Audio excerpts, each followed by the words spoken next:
Hello learners, இந்த வீடியோவில் நம்ம எதை பற்றி லேர்ன் பண்ண போகிறோம் அப்படின்னு பார்த்தீங்கன்னா எஸ்கேப் கேரக்டர்ஸ் அப்படிங்கிறத பற்றி லேர்ன் பண்ண போகிறோம்.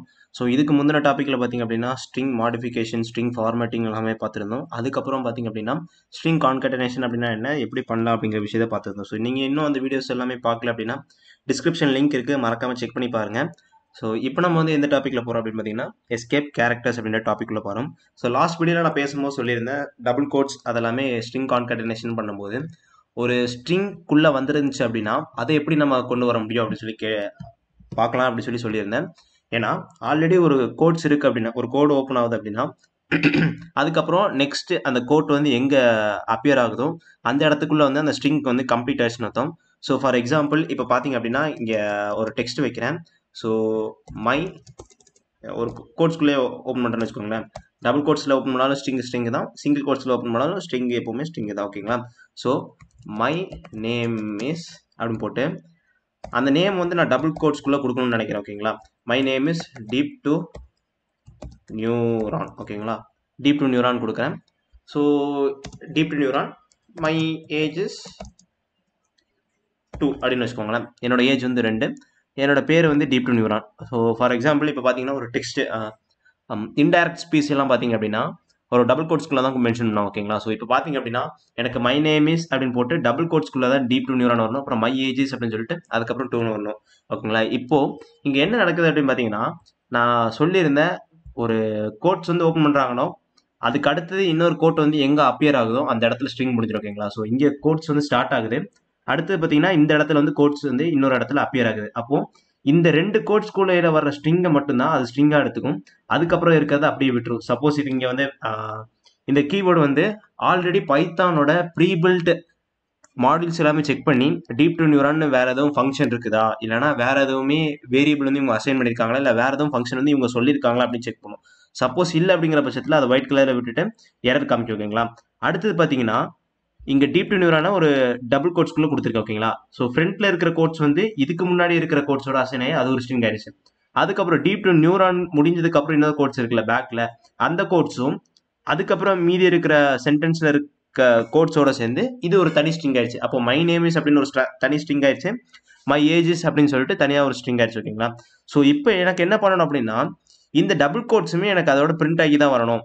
இதை வந்து தனியாக இந்த இடத்துல சென்டென்ஸ் முடிகிற மாதிரி எடுத்துக்க கூடாது. இதுவுமே அந்த டபுள் கோட்ஸ் வந்து ஸ்ட்ரிங்கோட சேர்ந்து வரணும் அப்படிங்கிறத எப்படின்னு பார்க்குறோம். ஓகேங்களா? ஃபார் எக்ஸாம்பிள் இப்போ இந்த இதை ரன் பண்ணி பார்ப்போம்.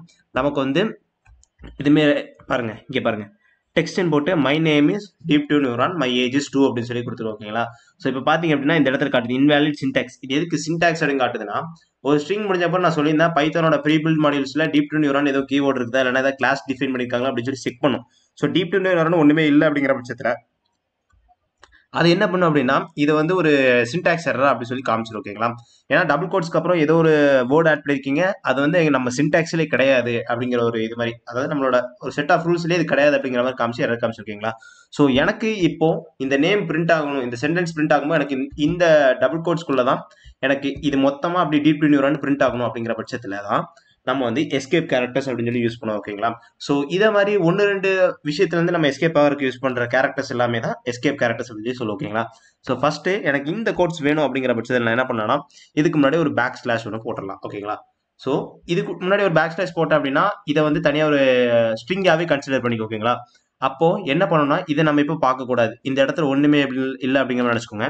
ஸோ ஃபர்ஸ்ட் வந்து இங்கே பாருங்க, என்னோட கர்சரை பார்த்தீங்கன்னா தெரியும், இங்கே வந்து ஸ்டார்ட் ஆகுது, அதுக்கப்புறம் வரிசையை அப்படியே பார்த்துட்டே வரும். இந்த இடத்துல உள்ளது வந்து அதை நெக்லெக்ட் பண்ணிடும். ஏன்னா நம்ம பேக் ஸ்லாஷ் போட்டதுனால இதுவுமே ஒரு ஸ்ட்ரிங்காக எடுத்து இதையும் பிரிண்ட் பண்ண அப்படின்னு சொல்லி இதை விட்டுட்டு அதுக்கப்புறம் என்ன பண்ணோம் அப்படின்னு பார்த்தீங்கன்னா அதுக்கப்புறம் இங்கே இருக்கும், ஓ இங்கே வந்துச்சுன்னா இங்கே பார்த்துட்டு ஓ ஓகே அப்போ இங்கே வந்து இங்கே ஒரு கோட்ஸ் இருக்கு, அப்போ இதுக்கு முன்னாடி ஓப்பன் பண்ண கோட்ஸ்லேருந்து இந்த கோட்ஸ் வரைக்கும் என்னென்ன ஸ்ட்ரிங் இருக்கோ அது மொத்தமாக ஒரு ஸ்ட்ரிங்காக கன்வெர்ட் பண்ணிக்கோ அப்படின்னு இருக்கு. அதுக்கப்புறம் பார்த்தீங்கன்னா மை ஏஜஸ் அப்படின்னு சொல்லிட்டு இஸ் 2 அப்படின்னு வந்துருக்குங்களா? ஸோ இங்கே பார்த்தீங்கன்னா இஸ் எதுக்கு வேற கலர்ல இருக்கு, 2 எதுக்கு வேற கலர்ல வந்திருக்கு, நீங்க வந்து எரர் தானே காரணம் சொல்லி சொன்னீங்களே அப்படின்னு சொல்லி கேட்டீங்கன்னா அதே தான் இங்கே நடக்குது. மை மை அப்படிங்கிற ஒரு கீவேர்டை வந்து ஆல்ரெடி பைத்தானோட ப்ரீபில்ட் மாடியூல்ஸ் இல்லைன்னா நம்மளோட இந்த ப்ரோக்ராம்குள்ளே செக் பண்ணும் வேற எங்கேயும் ஃபங்க்ஷனாக டிக்ளேர் பண்ணியிருக்காங்களா, இல்லை வேற எதுவும் ஸ்ட்ரிங் ஃபங்க்ஷன் எல்லாம் வேற ஏதாவது ஆப்ரேஷன் இதுக்கு வந்து மீன் பண்றாங்களா அப்படின்னு சொல்லி பார்க்கும். இல்லை அப்படிங்கிற பட்சத்தில் ஸ்குவிக்லி லைன், அதாவது ரெட் லைன் வந்து காமிச்சிரும். அதே மாதிரி ஏஜ் அப்படின்ற கீபோர்ட்லேயும் ஒன்றுமே இல்லை. இஸ் அப்படின்னு சொல்லிட்டு தனியாகவே ஒரு ஃபங்க்ஷன் இருக்கு. ஆல்ரெடி பைத்தான்ல இருக்கு அப்படிங்கிறதுனால இதை வந்து ப்ளூ கலர்ல வந்து காமிச்சிருக்கு ஓகேங்களா.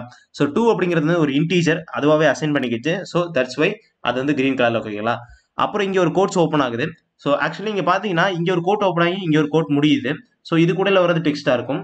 ஸோ இங்க பாத்தீங்கன்னா ஒரு கோட் ஓப்பன் ஆகுது, கோட் க்ளோஸ் ஆகிற இடம் இல்லை. ஸோ இதுக்கப்புறம் நான் என்ன டெக்ஸ்ட் என்ன டைப் பண்ணாலுமே இங்க பாருங்களேன். இப்போ ஃபார் எக்ஸாம்பிள் இஸ் இங்க வந்து இங்க நான் சொன்னேன்ல இஸ் அப்படின்னு சொல்லிட்டு ஆல்ரெடி ஒரு ஃபங்க்ஷன் இருக்கனால ப்ளூ கலர் காமிச்சிருச்சுன்னு.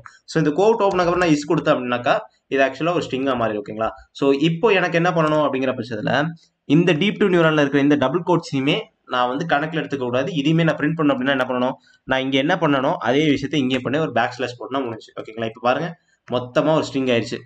இப்போ இது ஊடல வர அதாவது இந்த சென்டர்ல வர்ற இந்த கோட்ஸையும் கன்சிடரே பண்ணிக்காது. அது ஒரு ஸ்ட்ரிங்கா விட்டுட்டு போயிட்டு ஃபர்ஸ்ட் இங்க கோட் ஸ்டார்ட் ஆகுதா, அதுக்கப்புறம் அப்படியே பார்த்துட்டு வரும். இந்த இஸ் டீப் டு நியூரான் இதெல்லாம் நெக்லெக்ட் பண்ணிட்டு மை ஏஜ் இஸ் 2 2க்கு அப்புறம் ஒரு இன்னொரு கோட்ஸ் வருது. அப்போ இங்க வந்து நம்ம க்ளோஸ் பண்ணிக்கலாம். இது கூட இருக்கிறது எல்லாமே ஒரு டெக்ஸ்ட் அதாவது ஒரு ஸ்ட்ரிங்கா கன்சிடர் பண்ணிக்கலாம் அப்படின்னு சொல்ற மாதிரி எடுத்துக்கோங்களா. ஸோ இப்போ பாத்தீங்கன்னா சேவ் பண்ணிட்டு ரன் பண்றேன்.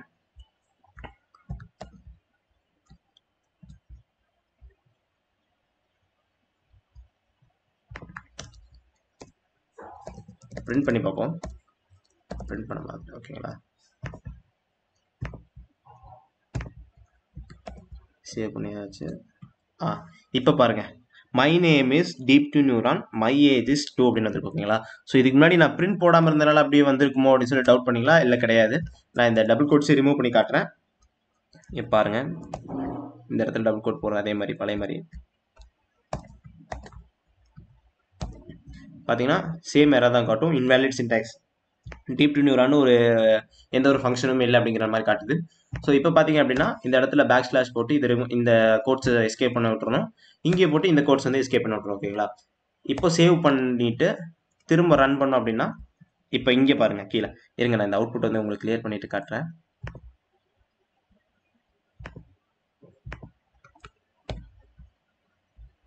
இப்போ பாருங்க பாத்தீங்களா, இப்போ வந்து அந்த கோட்ஸோட சேர்ந்து பிரிண்ட் ஆயிடுச்சு தனி ஸ்ட்ரிங் மாதிரி ஓகேங்களா. ஸோ இன்னொரு விஷயம் என்ன அப்படின்னு பார்த்தீங்கன்னா டபுள் கோட்ஸ் போட்டால் மட்டும் தான் ஸ்ட்ரிங்கா, சிங்கிள் கோட்ஸ் போட்டாலும் ஸ்ட்ரிங்கா அப்படின்னு சொல்லி கேட்டதுக்கு சிங்கிள் கோட்ஸ் போட்டாலும் ஸ்ட்ரிங் தான், டபுள் கோட்ஸ் போட்டாலும் ஸ்ட்ரிங் தான் சொல்லியிருந்தோம். ஸோ இங்கே பார்த்தீங்க அப்படின்னா இப்போ நான் வந்து ஃபார் எக்ஸாம்பிள் இங்கே நான் வந்து இது எடுத்துக்கிட்டேன்னு வச்சுக்கோங்களேன், சிங்கிள் கோட்ஸாக எடுத்துக்கிட்டேன்.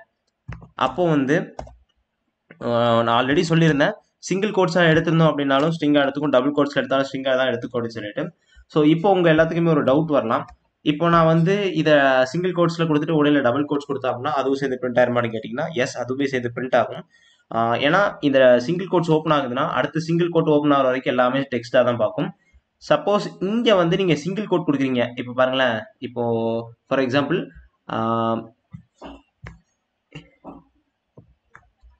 he is not he இல்ல ஃபார் எக்ஸாம்பிள் அப்பாஸ்ட்ரோஃபி எஸ் வருதுன்னு வச்சுக்கோங்களேன். அப்பாஸ்ட்ரோஃபி எக்ஸாம்பிளுக்கு வந்து ஒரு சும்மா இப்படி வச்சுப்போம், ஹோம்ஸ் அப்படிங்கிற இடத்துல இங்க சிங்கிள் கோட்ஸ் யூஸ் பண்ணியிருந்தோம்னா சேம் அங்க நடக்கிற அதே விஷயம் தான் இங்கே நடக்கும். ஸோ அப்போ அதே மாதிரி தான் இங்கேயும் நம்ம நெக்லெக்ட் பண்ணணும். இந்த அப்பாஸ்ட்ரோஃபி வர்றது இதை வந்து நான் அதோட சேர்ந்து பிரிண்ட் பண்ணோம் அப்படின்னா இங்க ஒரு ஸ்லாஷ் போட்டோம் அப்படின்னா அது ஒரு ஸ்ட்ரிங் ஆயிரும். இப்போ நம்ம பிரிண்ட் பண்ணோம் அப்படின்னா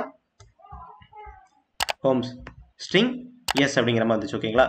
ஸோ இப்போ பார்த்தீங்க அப்படின்னா அந்த அப்பாஸ்ட்ரோஃபியோட சேர்ந்து பிரிண்ட் ஆயிரும். ஸோ இப்படி தான் நம்ம சிங்கிள் கோட்ஸ் அப்புறம் டபுள் கோட்ஸ் வந்து எஸ்கேப் பண்ண வைக்க வேண்டிய விதம் ஓகேங்களா.